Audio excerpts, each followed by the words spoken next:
NDTV proudly upholds its legacy of trust and credibility.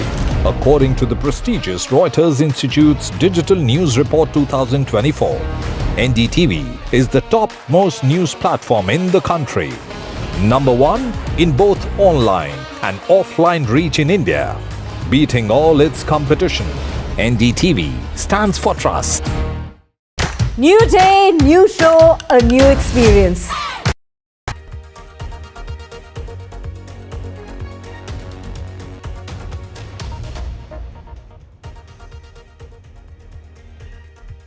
A very good morning. You're watching NDTV World on NDTV 24/7. Wishing all our viewers a Merry Christmas. We have a whole lot lined up for you. Let's get you the headlines. Foreign Minister S Jaishankar is in the United States and a meeting which is expected to have bilateral talks with his counterparts regarding various issues. He is going to be meeting with Donald Trump as well as Joe Biden officials, and though that's expected, his meeting is going to last up until the 29th of December.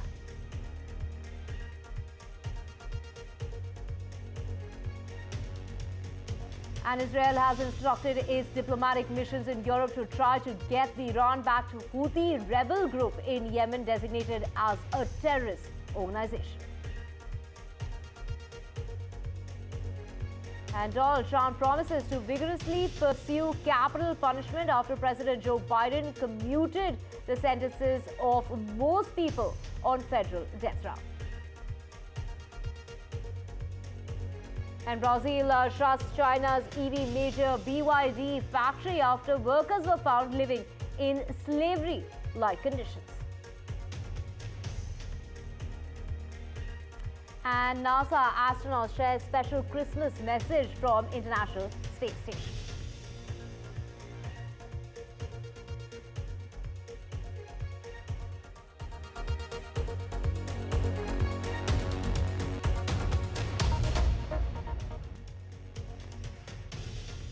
Let's get to your top story, and that's External Affairs Minister S Jaishankar, who is in the United States till the 29th of December, marking the first high-level engagement between India and the United States following Donald Trump's presidential election victory.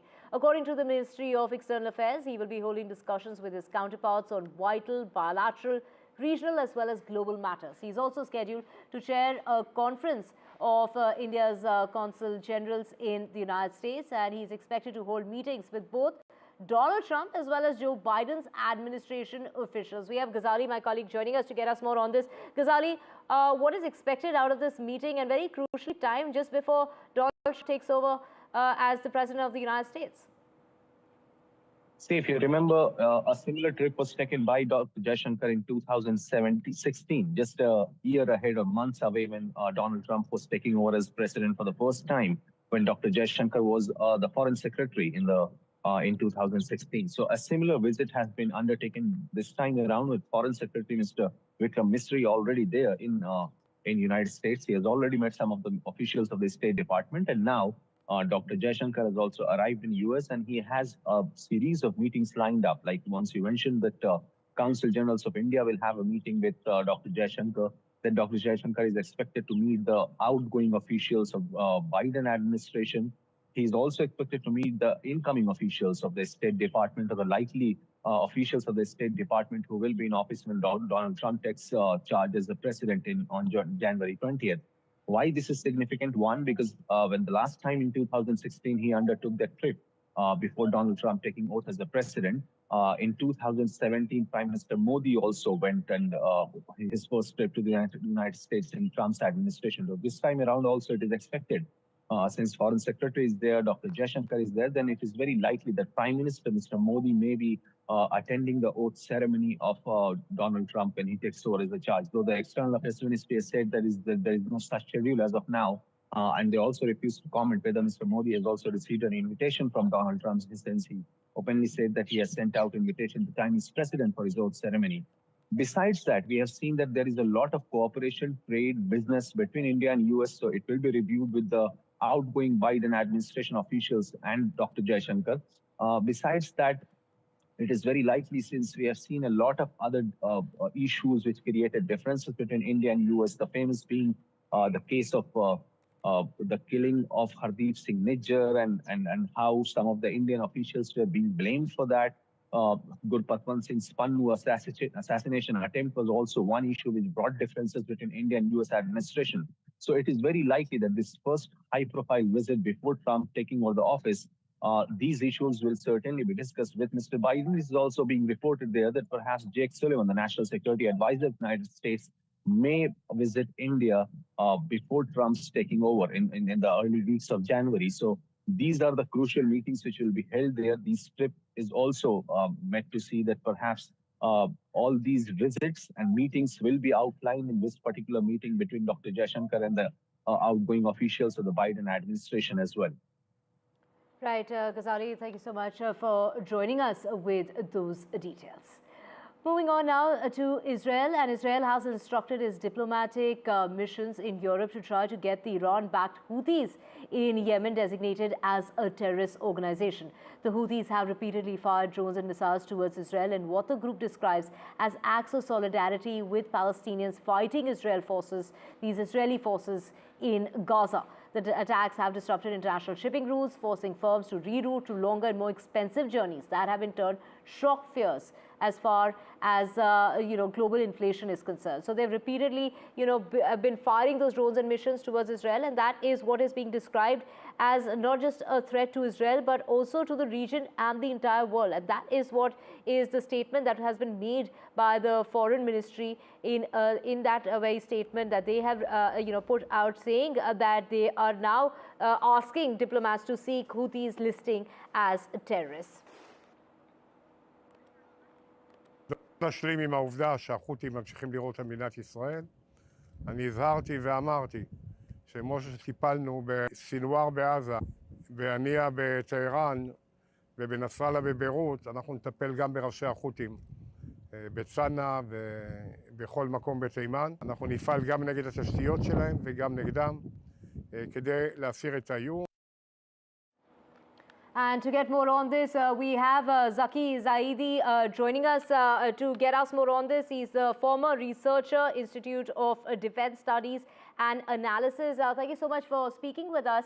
In regard to, the Israelis there, the government asking for Houthis to be listed as a terrorist organization, how serious do you think is the Israeli government about designating the Houthis as terrorists?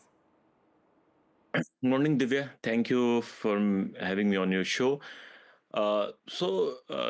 Israel is pretty serious because the kind of impact, as we saw in the past week, Houthis are already under blockade, sanctions, and they managed to fire a missile from Yemen and hit Tel Aviv, the main city, with reported injuries and like that. So right now, Israel is very in a very confident mode after killing Hassan Nasrallah. According to their own terms, changing the regime in Syria, weakening Iran. So Yemen is the last standing kind of a thorn in their way. So Israel is going to try everything possible, lobby to the European nations and US and even the Arab nations to designate it as a terror organization. But one thing that is going to complicate is that the Houthis are in truce for more than a year after the Saudi and Iran deal, after the Saudi-Iran normalization. And they have specifically and categorically said that their issue is only with Israel. The day Israel has a ceasefire in Gaza, they are going to stop their attacks. Right. Also, what kind of operations would Israel be willing to take in order to eliminate the threat of the Houthis? In the previous two attacks we have seen, they have attacked Sana'a and Hudaybiya, and there is a port. So right now, the previous European Union, Europe and US, they have targeted the military sites in Yemen, because of the threat to the global shipping lines and citing that threat. But Israel has targeted the civilian infrastructure also, the petroleum reservoirs, the electricity grids, and the ports, the cranes, everything, because the the port is the main lifeline for Houthi rebels to import the foodstuffs and materials into their country. Right. Also, have the Houthis been weakened owing to Iran's plummeting influence in the region, and how would they take on Israel? Definitely, at least other what Iran says that axis of resistance that many especially this after the fall of Bashar al-Assad and death of assassination of Hassan Nasrallah, that axis has definitely weakened. But Yemen, especially Houthis, they act on their own. They as how much has been claimed that they are Iranian, satellites or something like that. But their objective has been clear. They have sustained the 8-year-long bloody war with Saudi coalition. And this ceasefire was achieved around a year and a half ago after the Saudi-Iran normalization.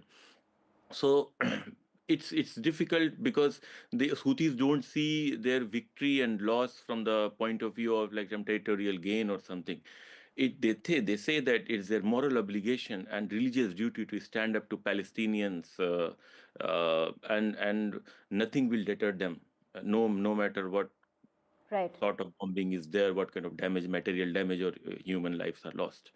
Right. Thank you so much, Zaki Zaidi, for joining us with all that insightful information regarding what is the stand that Israel will be taking in regard to listing Houthis as terrorists. Well, moving on now to more news, and it's President-elect Donald Trump who's gone on to say that he will direct the Department of Justice to vigorously pursue the death penalty after President Joe Biden commuted the death sentences of 37 federal inmates to life in prison on Monday. Now, Donald Trump wrote on his social media site Truth and said that as soon as I'm inaugurated, I will direct the Justice Department to vigorously pursue the death penalty to protect the American families as well as the children from violent rapists, murderers and monsters. We will be a nation of law and order again. This is after Biden's, he has pardoned, in fact, he has commuted that sentence of 37 inmates, which Donald Trump has gone on to say makes no sense. There will be just 3 individuals in federal prison facing the death penalty when the president-elect takes office in the month of January.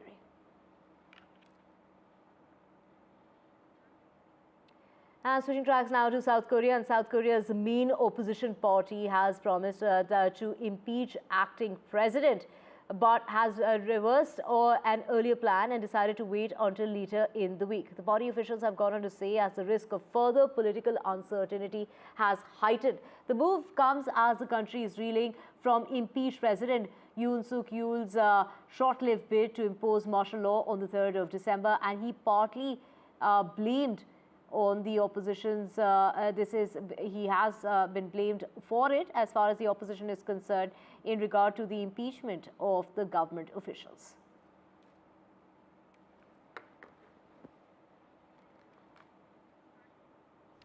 And with that, we're slipping a very short break. Back with a whole lot more on the other side of NDTV World. Do stay with us.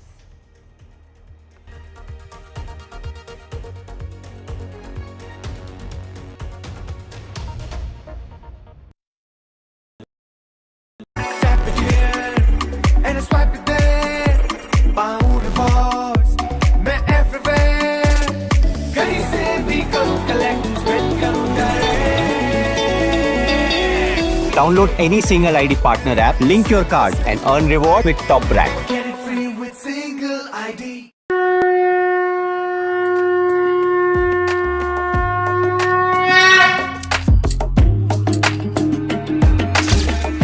Mahakumbh, the festival of faith, the world's biggest spiritual festival, the divine dip at the spiritual Sangam, a sacred confluence of faith, culture and heritage. NDTV's mega coverage of the Mega Fest. NDTV at Mahakumbh 2025.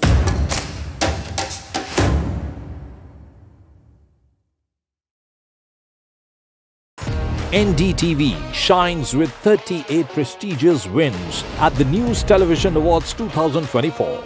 Powerful journalism to cutting-edge digital innovation, production excellence to regional leadership, NDTV sets the benchmark. 38 awards, each a testament to your trust in NDTV. NDTV stands for trust. In today's interconnected world, India's voice is more crucial than ever. When India speaks, the world listens. At NDTV World, we are that voice, bringing you intelligent and insightful news from India and beyond. From geopolitics and diplomacy to economic shifts, migrations, tech disruptions, and the stories of our diaspora. We cover the news that shapes our global future. NDTV World, your new home for global news is here. I've been reporting on all issues, big and small, from Andhra Pradesh, Telangana, rest of South India, bringing you all the action, all that you need to know, all that you want to know. The energy of Maximum City is infectious. I bring in that energy in our news coverage from financial capital Mumbai. Covering from the southernmost part of India over the last 23 years, I bring in-depth and 360-degree coverage from the Dravidian heartland. The land of Mishti is also known for its bitter politics. I have seen much water flow under the Howrah Bridge, covering Bengal in all its vivid colors.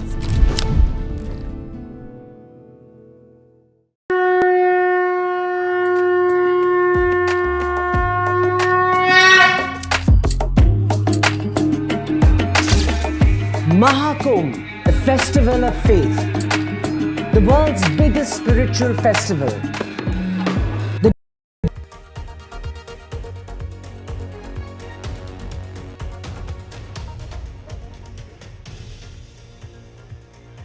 Welcome back to NDTV World. Let's get you the latest from China. And according to a Reuters report, Chinese authorities have agreed to issue $3 trillion.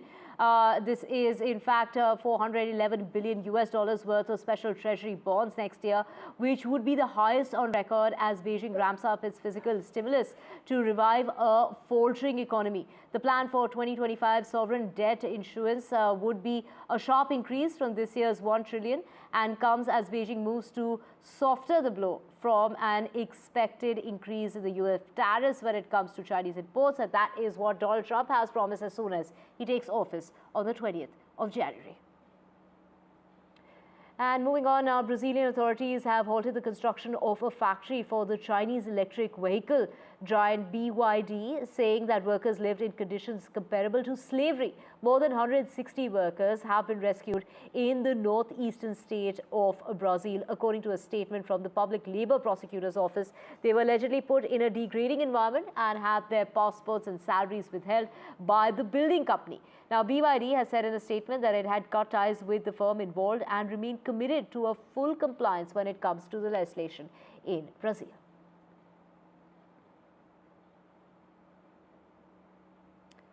Switching tracks now, the local media is reporting Iranian authorities have officially lifted the ban on WhatsApp and the Google Play Store, signaling a significant shift in the country's internet restrictions.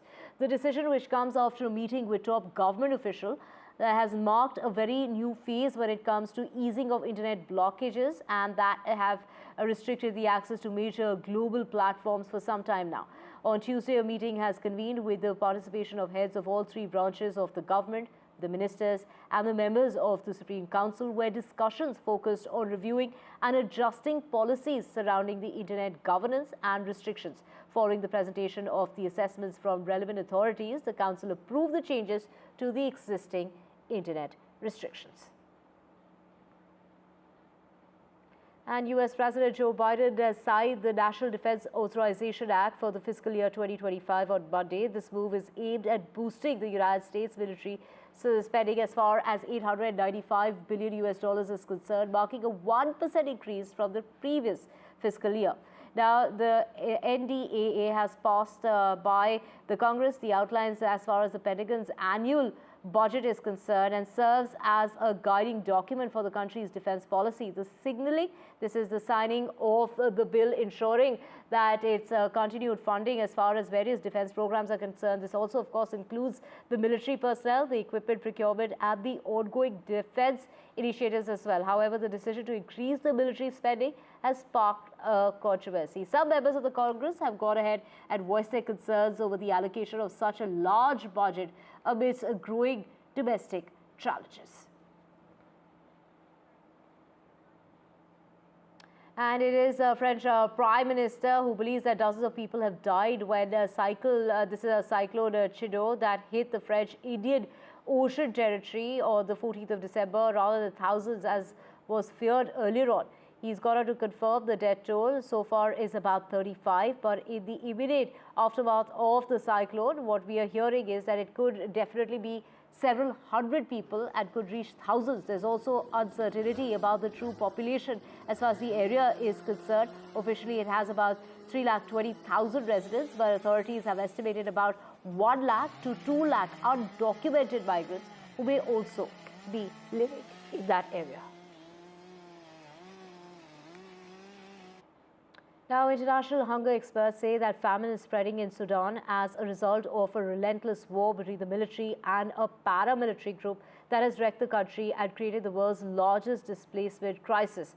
Experts from the Integrated Food Security Phase Classification, or the IPC, have gone ahead and said that they detected famine in 5 areas in the northeastern African countries, including parts of Sudan's largest displacement camp in North Darfur province, where famine was announced for the first time in August this year.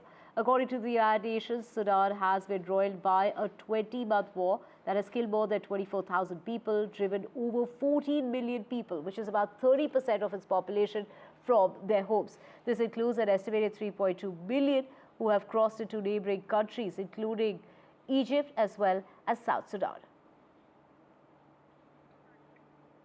Now, an explosion at a factory in northwest Turkey left at least 12 people to be precise, dead and 4 injured on Tuesday morning. The blast occurred in the capsule production facility as far as the factory that's located, according to the state-run agency. Now, the explosion collapsed the building and the surrounding buildings sustained minor damages as well. Now, the Justice Minister has taken to social media site X that 4 public prosecutors have been assigned to investigate as to what really caused that explosion. Let's get you the latest as far as the strike at Starbucks is concerned. Now, that's expanded even further to over 300 US stores, with more than 5,000 workers expected to walk off the job before the 5-day work stoppage ends later this week. Now, Starbucks, which operates more than 10,000 company-operated stores across the United States, has gone on to say that 98% of its stores remain open, with about 170 stores that have shut down as of Tuesday. Now, the Workers' Union have claimed more than 290 stores were fully shut down and more than 300 stores were on strike as planned across 45 states of the United States. The strike began on Friday after talks between Starbucks and the union hit an impasse. The International Cricket Council, or the ICC, on Tuesday finally announced the Champions Trophy will be scheduled for that delay as far as 2025 is concerned. The elite tournament that is being hosted in a hybrid model will start with a match between Pakistan and New Zealand in Karachi. That's going to start on the 19th of February. The final will be played on the 9th of March, and India will be playing its first match of the Champions Trophy against Bangladesh, and that's going to take place in February on the 20th in Dubai, the UAE. India will play all its matches in Dubai.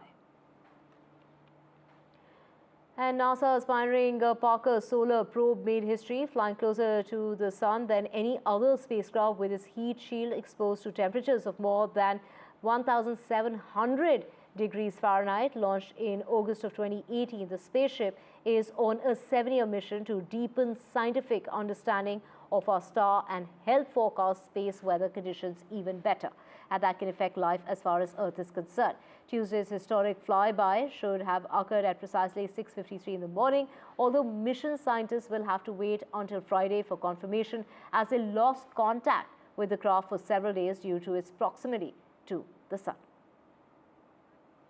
And star shuttler PV Sindhu got married to Venkat Dattasai, Hyderabad-based executive director at Posidox Technologies, in an intimate ceremony that took place on the 22nd of this month in Rajasthan. It was a two-day affair as far as the wedding ceremony is concerned. PV Sindhu chose to wear Manish Malhotra at the wedding, and then she chose a Sabyasachi outfit. And then it was followed by a reception that took place in Hyderabad yesterday on the 24th. The 29-year-old Sindhu, a two-time Olympic medalist, went ahead and got married in Rajasthan first, followed by festivities that continued in Hyderabad. And let's get you the latest as far as American Airlines briefly grounding flights nationwide as of Tuesday due to a technical issue, just as Christmas travel season kicks into overdrive and winter weather is threatening more potential problems for those planning to fly or drive. American flights were cleared to fly by federal regulators about 1 hour after a national ground stop order was issued by the Federal Aviation Administration. There were 1,447 delays for flights entering or leaving the United States early in the day, with 28 cancellations. Snow was falling early in New York, and Dallas Fort Worth International, which is American Airlines' main hub, was getting hit with rain.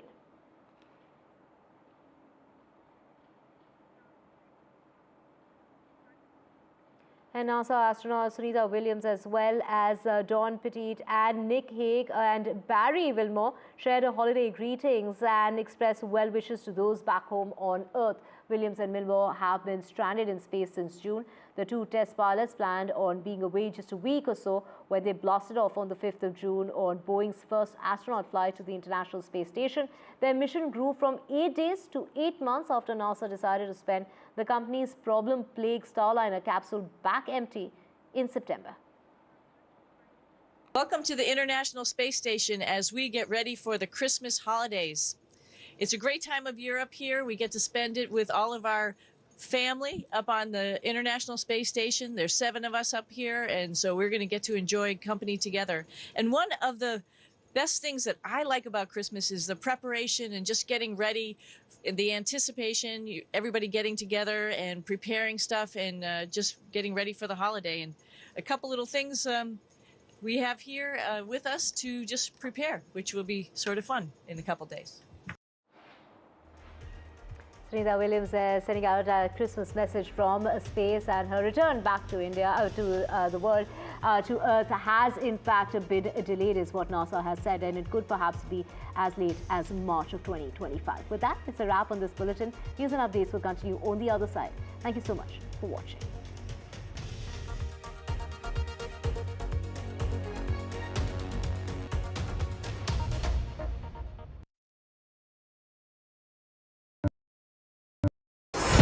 NDTV proudly upholds its legacy of trust and credibility. According to the prestigious Reuters Institute's Digital News Report 2024, NDTV is the topmost news platform in the country. Number 1 in both online and offline reach in India. Beating all its competition, NDTV stands for trust. New day, new show, a new experience. Start your day with the news, not views. We bring you stories that matter and impact your lives. News that informs and keeps you ahead. from Maximum City, Mumbai, to the seat of governance, Delhi. NDTV brings to you the best breakfast show. The breakfast show only on NDTV 24/7 every morning at 8 a.m.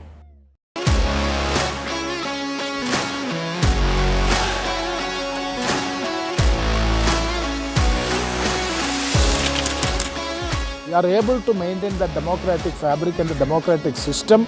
I want to do something that can make a difference. लगातार जनता की आवाज को सरकार तक पहुंचाने का काम मैं करता हूं. I was a student up until very recently. I really want to work and do something for my people because they have given me this opportunity. They have elected me. सोचा नहीं था कि राज्यसभा सांसद बनूंगी.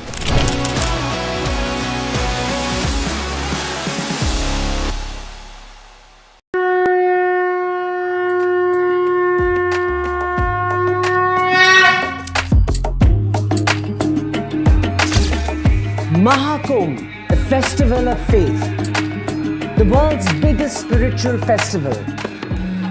the divine dip and the spiritual sangam.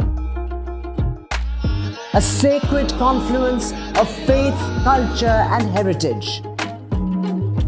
NDTV's mega coverage of the Mega Fest. NDTV at Mahakumbh 2025.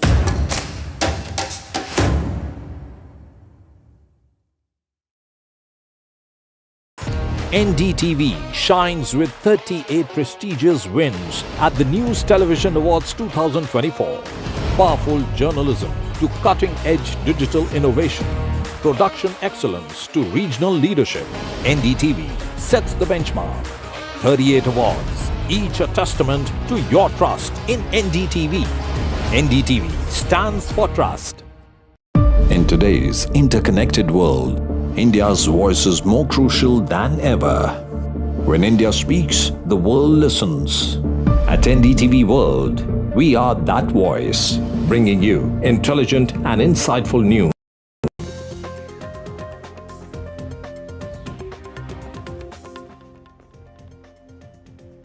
A very good morning and Merry Christmas to all of you from all of us here at NDTV. We have a whole lot lined up for you on the breakfast show, including actor Alok Arjun, who was grilled by the police for 4 hours yesterday. And this is, of course, the opposition hitting out at the Congress party, saying that they're doing nothing but targeting the actor while they have more important issues to focus on. We'll get you all the details. First, let's get you the headlines. In the Pushpa 2 stampede that resulted in the death of a woman, it's actor Alok Arjun who was grilled by the police yet again. Do remember, this is the second time he's been grilled in a matter of 10 days. He's out on bail for now.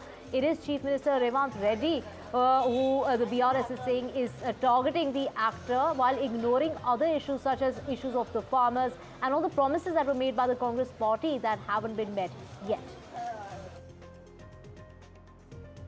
Tragic accident in Jammu and Kashmir's Poonch, where an army vehicle has plunged into a gorge, which has resulted in the death of 5 soldiers. 5 other soldiers have been injured. And Grab 4 measures have been revoked in the national capital. This is because the rain has brought in some respite, but visibility was impacted severely this morning because rain gave way to fog, and that could result in more pollution coming about as there's added moisture in the air.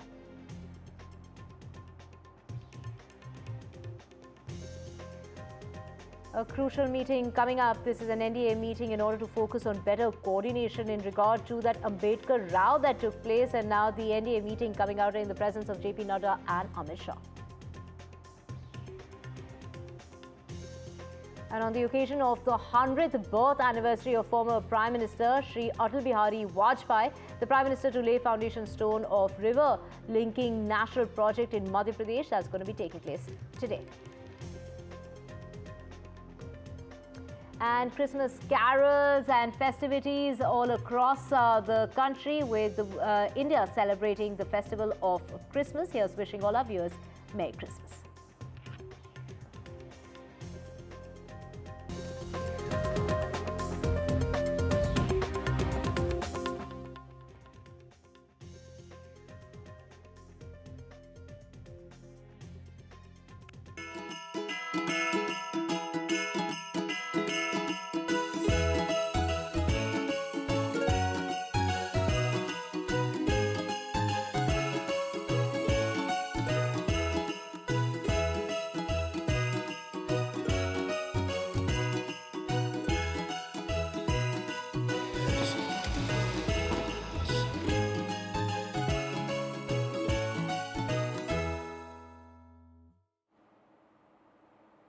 Let's get to your top story, and that is Telugu actor Alok Arjun, who was questioned by the Hyderabad police for nearly 4 hours yesterday after a stampede at a city theatre this month that killed a 35-year-old woman and left her 8-year-old son with life-threatening injuries.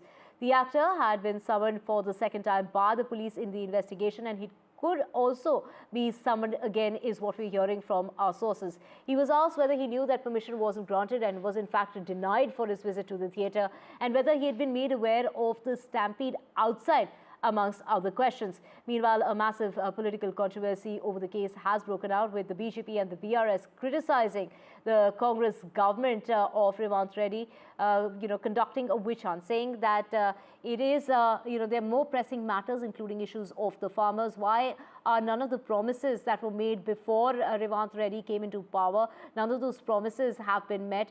And here it is, Revant Reddy, the Chief Minister, targeting the actor instead. So the BRS and the BJP coming down heavily on the Congress government, and the government there, of course, denying those allegations.